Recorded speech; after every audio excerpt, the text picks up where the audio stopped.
Sim, o reino de Deus está próximo. A segunda vinda de Cristo já não tardará. Como o antigo povo escolhido nas campinas de Moabe, após 40 anos de peregrinação no deserto, podia ver, além do Jordão, os montes de Canaã, nós cristãos podemos ver, pelos olhos da fé, os montes da pátria celeste. Vivemos no tempo do fim. Isto é o que creem milhões de cristãos ao redor da terra. Em que se baseia essa convicção? Primeiramente no fato de que várias grandes cadeias proféticas do Sagrado Livro apontam ao nosso tempo como o tempo do fim. Algumas delas estão no livro de Daniel, e entre elas tem destaque a profecia dos 2.300 dias-anos mencionada em Daniel 8,14. Outras estão no Apocalipse, o último livro das Escrituras. A dos 7 selos é uma delas, e também a das 7 trombetas. Consideremos a profecia dos 7 selos. Desde os primeiros séculos da nossa era, cristãos eminentes entenderam que essa profecia abrange toda a história da Igreja, da primeira vinda de Jesus até a sua segunda vinda.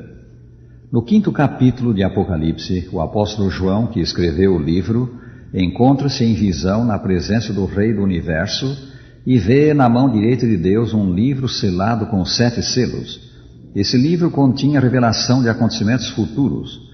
Ninguém foi achado digno de abri-lo, senão o Cordeiro de Deus, isto é, o Senhor Jesus Cristo, que tomou o livro da mão de Deus Pai e começou a romper os seus selos. Lembremos, os livros de então eram rolos de papiro ou pergaminho. E nesse caso, o livro evidentemente era constituído de 7 rolos, um dentro do outro, e cada qual selado com um selo.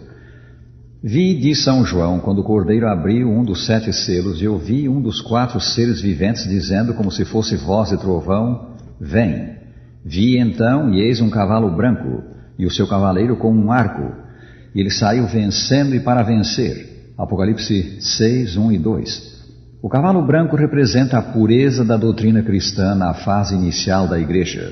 O haver o seu cavaleiro saído vencendo e para vencer representa o rápido avanço da fé cristã no primeiro século.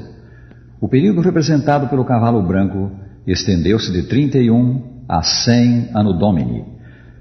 Quando abriu o segundo selo, ouvi o segundo ser vivente dizendo: vem. E saiu outro cavalo vermelho, e ao seu cavaleiro foi-lhe dado tirar a paz da terra. Se o branco representa pureza de doutrina, o vermelho deve significar um começo de corrupção da fé pela aceitação de ensinos estranhos ao Sagrado Livro. O vermelho deve representar também as perseguições movidas contra a Igreja pelo Império Romano. Esse período estendeu-se do ano 100 a 313 da nossa era. Quando abri o terceiro selo, ouvi o terceiro ser vivente dizendo: vem. Então vi, e eis um cavalo preto, e o seu cavaleiro com uma balança na mão. O cavalo preto representa uma fase de acentuada corrupção da fé cristã, que se seguiu à legalização da Igreja pelo imperador Constantino. Cumulada de favores por parte do mundo, a Igreja abandonou mais e mais a sua união com Deus, adotando grande número de ensinos e práticas estranhos à religião do céu. Esse período estendeu-se de 313 a 538. Quando o Cordeiro abriu o 4º selo, ouvi a voz do 4º ser vivente dizendo: vem. E olhei, e eis um cavalo amarelo e o seu cavaleiro, sendo este chamado Morte. O amarelo, o amarelado, é a cor da decomposição e representa uma fase de morte espiritual e perseguição de dissidentes, característica do período que se estendeu aproximadamente de 538 a 1517. Vem agora o 5º selo. Quando ele abriu o 5º selo, vi debaixo do altar as almas daqueles que tinham sido mortos por causa da palavra de Deus, e clamaram em grande voz, dizendo: até quando, ó soberano Senhor, não julgas nem vingas o nosso sangue dos que habitam sobre a terra? Então a cada um deles foi dada uma vestidura branca, e lhes disseram que repousassem ainda por pouco tempo. Aqui os que foram mortos por causa da palavra de Deus, os fiéis de Deus mortos nas perseguições de Roma imperial e mortos depois por professos cristãos, são representados como falando. Os mártires clamam a Deus por causa do longo tempo de perseguição. O vidente diz que lhes foram dadas vestiduras brancas. Como resultado de uma mudança de circunstâncias, eles passaram a ser encarados como filhos de Deus e não mais como hereges. Esse período estendeu-se de 1517 a 1755. Vi quando o Cordeiro abriu o sexto selo e sobreveio grande terremoto. O sol se tornou negro como saco de crina, a lua toda como sangue.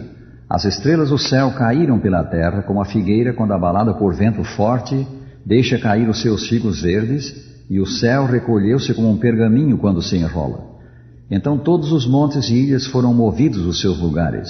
Os reis da terra, os grandes, os comandantes, os ricos, os poderosos e todo escravo e todo livre se esconderam nas cavernas e nos penhascos dos montes e disseram aos montes e aos rochedos: caí sobre nós e escondei-nos da face daquele que se assenta sobre o trono e da ira do Cordeiro. O terremoto aqui predito é evidentemente o de Lisboa, ocorrido em 1755. Em apenas poucos minutos, ele destruiu a maior parte da capital portuguesa, matando 90.000 pessoas. Quase toda a Europa e até as Índias ocidentais sentiram o choque no mesmo dia. 25 anos mais tarde veio o chamado Dia Escuro, que afetou a Nova Inglaterra. Lembramos que o próprio Senhor Jesus Cristo declarou que o escurecimento do sol seria um dos sinais de sua vinda. São Mateus 24, 29. Veio em seguida o grande chuveiro de meteoros ou estrelas cadentes, ocorrido em 1833. Em poucas horas, na madrugada de 13 de novembro daquele ano, mais de 1 bilhão de estrelas cadentes, segundo cálculos cuidadosos, iluminaram os céus da América do Norte. Ambos esses acontecimentos foram interpretados pelos cristãos contemporâneos como cumprimento das profecias bíblicas, como sinais da aproximação do fim. Os seguintes acontecimentos relacionados com o sexto selo são: o céu atmosférico recolheu-se como um pergaminho quando se enrola. Todos os montes e ilhas foram movidos dos seus lugares. Estas espantosas convulsões da natureza serão, por certo, causadas pela voz de Deus, ao falar ele do seu trono em terrível majestade.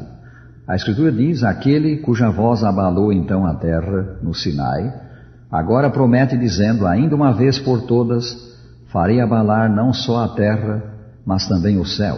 Hebreus 12, 26. Então os ímpios, os que não tiveram lugar para Deus no coração e se confirmaram no pecado, apelarão à própria natureza para que os oculte da presença do Deus que desprezaram. Esses acontecimentos, as convulsões da terra e a angústia dos ímpios, ainda não ocorreram. Vivemos, pois, sob o sexto selo, entre os versículos 13 e 14 de Apocalipse 6.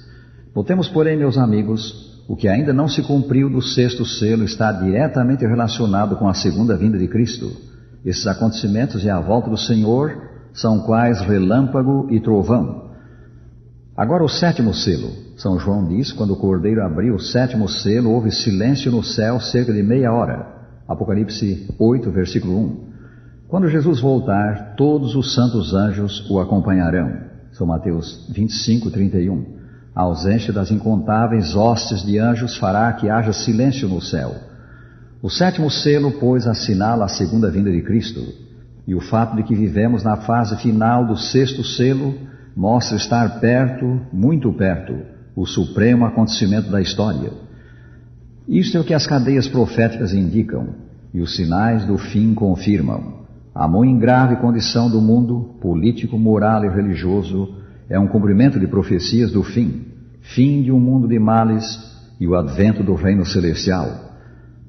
Aguardas a volta do Senhor, rádio ouvinte? Estás preparado para ela? Se não, eu insto contigo para que te entregues a Cristo, o teu e o meu Salvador. Faz isto e Ele te receberá. Faze-o agora. Aqui finalizamos dizendo a cada um dos que nos ouvem: o Senhor te abençoe e te guarde. O Senhor faça resplandecer o seu rosto sobre ti e tenha misericórdia de ti. O Senhor sobre ti levante o seu rosto e te dê a paz.